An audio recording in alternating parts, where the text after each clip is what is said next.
ഈശോമിശിഹായിൽ പ്രിയപ്പെട്ട സഹോദരങ്ങളെ, നാം ഇന്ന് നേരിടുന്നത് വെറും ശാരീരികമായ യുദ്ധങ്ങളെയല്ല, മറിച്ച് ആത്മീയമായ അന്ധകാരത്തെയുമാണ്. ലോകം വലിയ ആയുധങ്ങൾ നിർമ്മിക്കുന്നതിൽ മത്സരിക്കുമ്പോൾ ആകാശത്തിലെ വലിയ അടയാളമായ ആ സ്ത്രീ സൂര്യനെ ഉടയാടയാക്കിയ പരിശുദ്ധ അമ്മ നമുക്കായി ഒരുങ്ങിക്കഴിഞ്ഞു. ഈ ഭീതിയുടെ കാലഘട്ടത്തിൽ അമ്മയുടെ വിമല ഹൃദയത്തിലേക്ക് നമ്മെ തന്നെ എപ്രകാരം സുരക്ഷിതമായി ഒളിപ്പിച്ചു വെക്കാം എന്നതാണ് ഒരു കുഞ്ഞു അപകടം കാണുമ്പോൾ അമ്മയുടെ അരികിലേക്ക് ഓടിയെടുക്കുന്നത് പോലെ ഈ കാലഘട്ടത്തിൻ്റെ അപകടങ്ങളിൽ നിന്ന് രക്ഷപ്പെടുവാൻ അമ്മയുടെ വിമല ഹൃദയം നമുക്കൊരു സുരക്ഷിത കൂടാരമാണ്. മറ്റൊരു വലിയ നേർസാക്ഷ്യം നാം ഓർക്കേണ്ടതുണ്ട്. രണ്ടാം ലോക മഹായുദ്ധത്തിന് ശേഷം ഓസ്ട്രിയ എന്ന രാജ്യം കമ്മ്യൂണിസ്റ്റ് ഭരണത്തിന് കീഴിലായി. വർഷങ്ങളോളം ആ രാജ്യം അടിച്ചമർത്തപ്പെട്ടു. ലോകശക്തികൾക്ക് പോലും അവരെ മോചിപ്പിക്കുവാൻ കഴിഞ്ഞില്ല.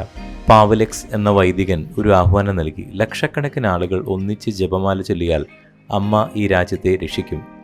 വർഷങ്ങളോളം ജപമാല യജ്ഞം നടന്നു. ഒടുവിൽ യാതൊരു യുദ്ധവുമില്ലാതെ, രാഷ്ട്രീയ ചർച്ചകളില്ലാതെ 1955 മെയ് മാസം മാതാവിൻ്റെ വണക്കമാസത്തിൽ സോവിയറ്റ് സൈന്യം പെട്ടെന്ന് ഓസ്ട്രിയ വിട്ടുപോകുമെന്ന് സമ്മതിച്ചു.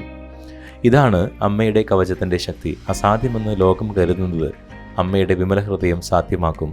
യുദ്ധഭീഷണികൾ മുഴങ്ങുന്ന ഈ കാലത്ത് ജപമാല പിടിച്ചിരിക്കുന്ന കൈകൾക്ക് പോക്കിനേക്കാൾ ശക്തിയുണ്ടെന്ന് നാം തിരിച്ചറിയണം. ലൂസിയ പുണ്യവതിക്ക് അമ്മ നൽകിയ സന്ദേശത്തിൽ പറഞ്ഞു, എൻ്റെ വിമല ഹൃദയം നിനക്ക് അഭയവും ദൈവത്തിലേക്ക് നിന്നെ നയിക്കുന്ന വഴിയുമായിരിക്കും. നാം അമ്മയ്ക്ക് സമർപ്പിക്കപ്പെടുമ്പോൾ തിന്മയുടെ ശക്തികൾക്ക് നമ്മെ തൊടുവാൻ അനുവാദമില്ല. കാരണം നാം ഇപ്പോൾ അമ്മയുടെ സ്വത്താണ്.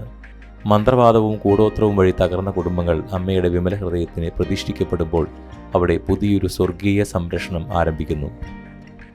ശത്രു അയക്കുന്ന അമ്പുകൾ അമ്മയുടെ കവചത്തിൽ തട്ടി തകരുന്നു. പ്രിയ സഹോദരങ്ങളെ, ലോകം എങ്ങോട്ട് പോകുന്നു എന്നോർത്ത് നിങ്ങൾ വ്യാകുലപ്പെടേണ്ട. സമാധാനത്തിൻ്റെ രാജ്ഞി നമ്മുടെ കൂടെയുള്ളപ്പോൾ ഭയം എന്തിന്? നിങ്ങൾ ചെയ്യുന്ന ഓരോ ജപമാലയും, നിങ്ങൾ ധരിക്കുന്ന ഓരോ ഉത്തരീയവും, നിങ്ങളുടെ കുടുംബത്തിലെ ഓരോ പ്രാർത്ഥനയും വരും തലമുറയെ കാക്കുന്ന കോട്ടകളാണ്. ലോകത്തിലെ യുദ്ധങ്ങൾ അവസാനിക്കുവാനും നമ്മുടെ ഹൃദയങ്ങളിൽ സമാധാനം നിറയുവാനും നമുക്ക് അമ്മയോട് ചേർന്ന് നിൽക്കാം. അമ്മയുടെ വിമല ഹൃദയം നമുക്ക് നൽകുന്ന ആ വലിയ ഉറപ്പ് എപ്പോഴും ഓർക്കുക. ഭയപ്പെടേണ്ട, ഒടുവിൽ എൻ്റെ വിമല ഹൃദയം വിജയിക്കും.